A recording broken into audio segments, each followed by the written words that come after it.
Hello scrappers, it's Tiffany with Bella Juicy Love, and I have a really super quick mini album to share with you guys today. And I say super quick because I have to share it with you super quick because it's going out the door in a matter of seconds. So I want to thank Cheryl, I believe her name is, at Gemzile. Hi Cheryl. I was very inspired by your 6x6 mini album that you made for 2 baby showers, so I came up with my own take. I have quite a few variations, mostly because I made several mistakes, so it worked out, I think. And also, I'm using the Die Cuts with a View Black Currant paper stack that my friend Sandra got me. Thank you, Sandra. I love it, love it, love it. It's really fun to work with, and hopefully if you guys don't have it, you'll definitely put it in your stash. Okay, so here we go. So this is an album for a birthday girl. Her name is Aria, and I was told that she likes pink and black, so this was a fun stack to use. So the cover is nothing special. I put some embellishments on from Hobby Lobby. This was a bunch of soda caps that were covered, and these were earrings that I broke down, and then just some chains and some lace from my stash. And this I cut out with my Cricut, my Gypsy, I believe it was Gypsy Wanderings or Gypsy Font cartridge. So, okay, so you open it up, and I put a little shutter card in here initially so that my daughter could write a little note or something. And then we have a first page with a flip, and I made a little photo corner holder thingy and put some, I believe these are Recollections bling. I'm not sure. I have some Prima in here too, so I'm not sure which is which, but anyhow, this was just from my stash. It was Jolie's, and there was another little piece that said Rock Princess, but I didn't like that, so I didn't use it. Each pocket, there are 6 pages, has a little tag that pulls out. I won't pull them all out. They're all pretty much the same. Maybe, well, those two are identical, but most of them are different. So anyway, page 1, flip up. Page 2, I just left this blank with a little sticker so she could do some journaling, little space for a photo. This is one of the first flowers that I ever made with a Stampin' Up! Flower punch, I believe. So it's about time I got rid of it because I've had it for a few years. This was a mistake that worked out okay. This was supposed to flip up, but I put the binding on wrong, so it has to flip down. So I put some little scraps here and just made a little book of tags for journaling. And see, so this flips down. She can put 2 pictures in here. And this, I love this little idea here. It's a little flip out that I had so much fun with. I'm definitely going to use this idea in my other albums. I see I didn't line it up very well there, but that's okay. That's the beauty of having something handmade. And these little, I stickled these and put some little jewel tones on them. I don't remember where those came from. My stash somewhere. This is a Stampin' Up! Butterfly punch, and this flips out. Here I put, these were just from my stash, but I don't know if you can see those, but there's some clear frames that she can use. And then this page also, clear frames. This is a Prima Pebble, which I absolutely love these. Some of them have the little circle of bling around them. Awesome, awesome. So my nephew, he is 4, was helping me put this together last night, and he decided that we should put a monster in here. So here we have this little skull.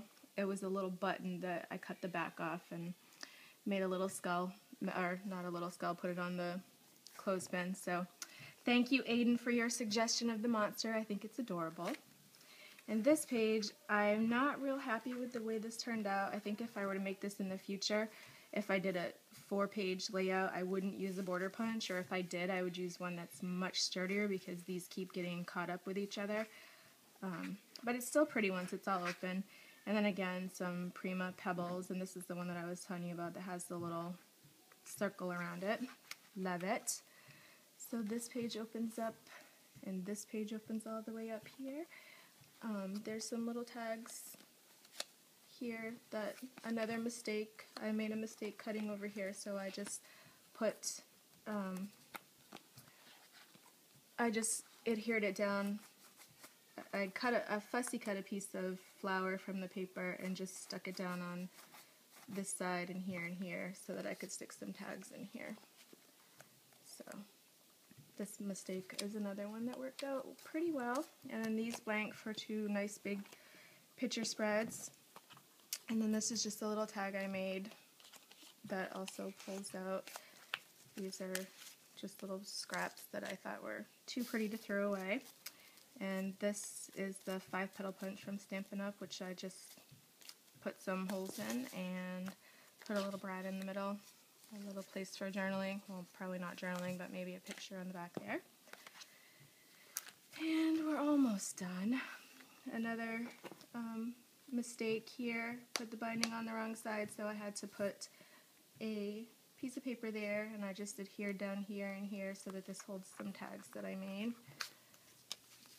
Again, I made these out of scraps, so I thought that was pretty nice.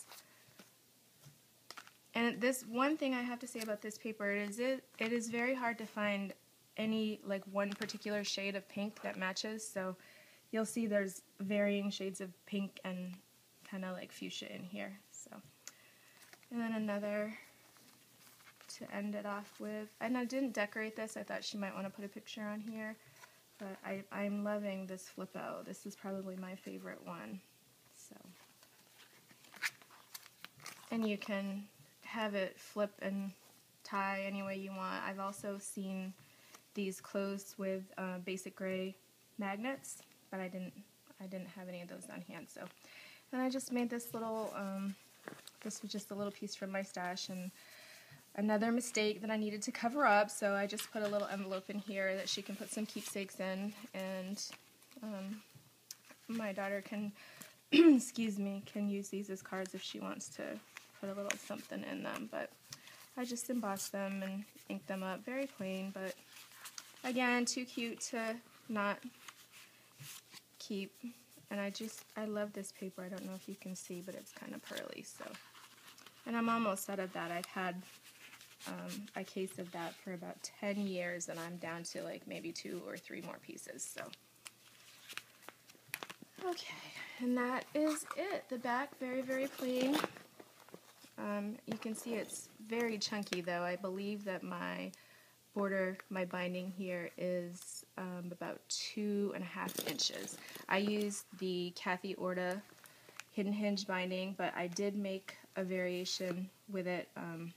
I thought this would be too chunky once it's all filled with just a 1/4 inch gusset, so I made a little bigger. It's almost a 1/2 inch gusset. It's I didn't really measure for the gusset. I just kind of eyeballed and then slid my paper over to see, okay, this far, and then scored it. So I can't give you the exact measurements on that. Sorry about that. But anyway, if you know how to make the hidden hinge binding, then you'll be able to figure out how to make a bigger gusset. So that is it. I hope that Aria really loves her book, and thank you, Cheryl, over at Gemsol once again. I'll put your channel down in the comments, and that's it. Thanks, guys. Have a happy day.